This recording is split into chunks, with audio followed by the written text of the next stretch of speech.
break down your story first off. How did you guys get to this point? How did you, from your relationship to the point in business?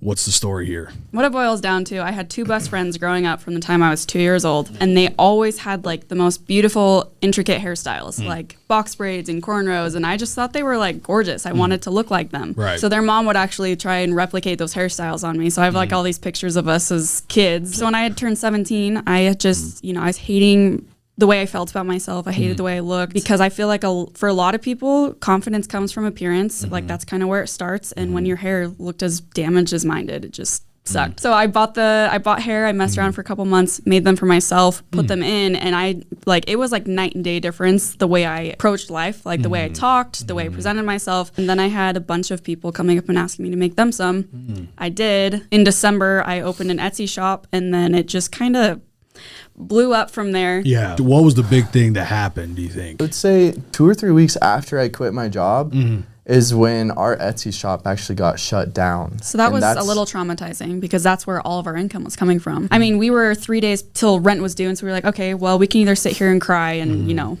whatever, or we can stand up, go figure out how to do a website. We actually started on ClickFunnels. We opened the website. We were 3 days past rent being due. Nice. And the second we launched, we were able to have enough income come in so that we could pay rent. That fast. That's one thing I think people don't really realize. As almost we don't want it to be the case, our appearance matters. It does. It matters. It matters to us, and it matters to everybody else. And I know how much we want to, really get on this phase of like, oh, it doesn't matter. It kind of does though.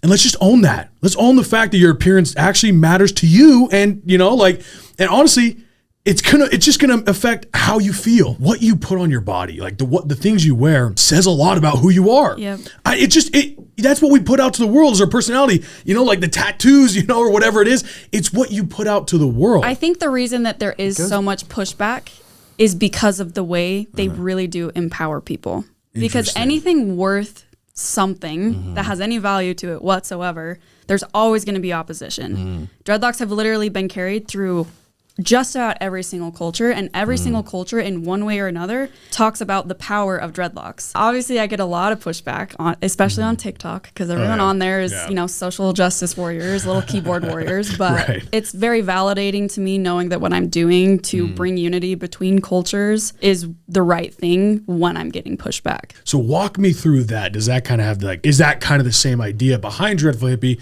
of the empowerment and taking, power back in your own life?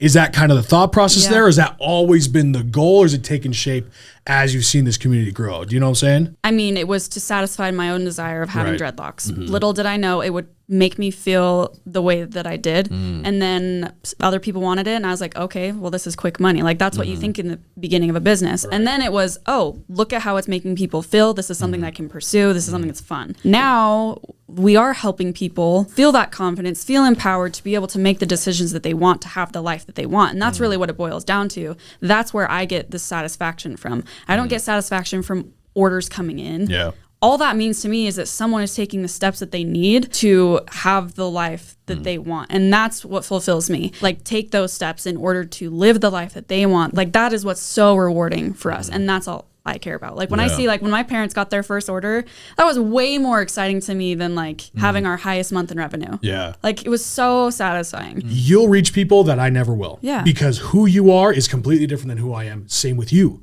Right? And so by being you and by being authentic, you stand out in the marketplace naturally. Yeah. Which is also the scariest part of it, because you being you and you standing out, putting your face on it, is also when you open yourself up to get attacked more. When you put your face out there, it's almost has the same effect where it's like, okay, they're standing behind their product. Like, this isn't just some fake scam, Right. Or it just gives it a little bit more of validation. Right. Like, it's a good, worthy product. We've all seen all the scams that are popping up where people are impersonating other people. Look at the people who are getting impersonated. Yeah, no, seriously. It's the people who are putting their faces out there on the internet. Yeah. Do you ever get accused of cultural appropriation? All the time. Okay. Obviously, there weren't photos back then, but there are accounts of Europeans saying, like, the Norsemen came down and they wore their hair like snakes. So you can interpret that however you want, but that to me sounds like dreadlocks. Yeah, right. Or Medusa, like she has her hair like snakes as well. And that's in Greek culture.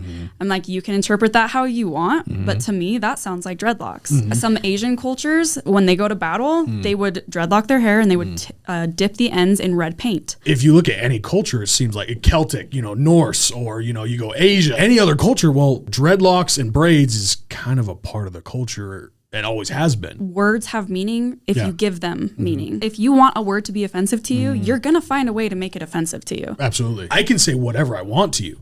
And if you choose not to take offense, it doesn't matter. Exactly. Because I can try to offend, right? Or even if I don't try to offend, I could still offend if you choose to take offense. Giving offense is not necessarily the action. It's the taking of offense is the action, meaning being offended is a choice. Taking offense is literally your choice. So you can have the choice to not be offended. You can have the choice to be offended. And you know what we see? We see a lot of choices to be offended by a lot of crazy things at this point. Yeah. But the bottom line is, at the end of the day, dreads and our hairstyles are the only thing that can unite the human race. So, wait.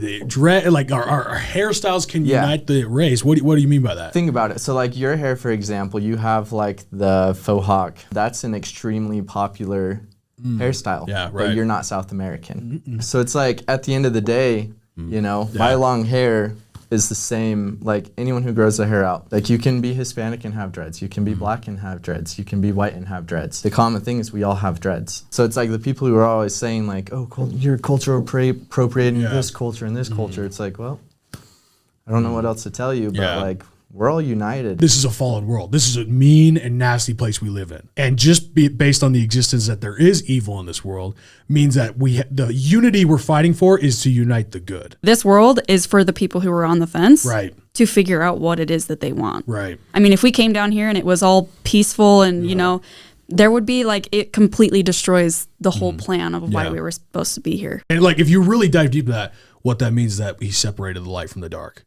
Meaning there was a separation, not even just in elements of light and dark, in good and evil. There was a separation of a line drawn of what's right versus what's wrong. That is what that means. And if you really break that down, that means the entire purpose of this planet, the entire purpose of our existence is to fight for good, to push through pain, to push through fears, to grow. Because the way this world is built is that if you push through pain, if you push through fear, if you push through the evil, you will grow. The pain that you've gone through to get to this point is a almost gauntlet that almost people have to pass through in order to get there.